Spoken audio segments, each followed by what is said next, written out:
What would you do if you lived in the most heavily bombed country in the world?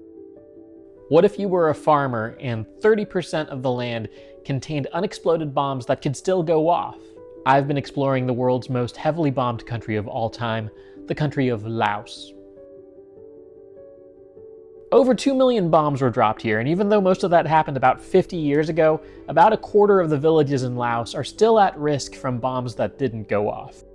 In the 1960s and 70s, the United States dropped a plane load of bombs over Laos once every 8 minutes for 24 hours a day. Laos was a neutral country during the Vietnam War, but the North Vietnamese army frequently used the eastern part of Laos to transport troops and supplies, and the US wanted to disrupt this network. About a third of the bombs that were dropped did not explode, and in the decades since the war, about 20,000 people have been hurt by these undetonated explosives.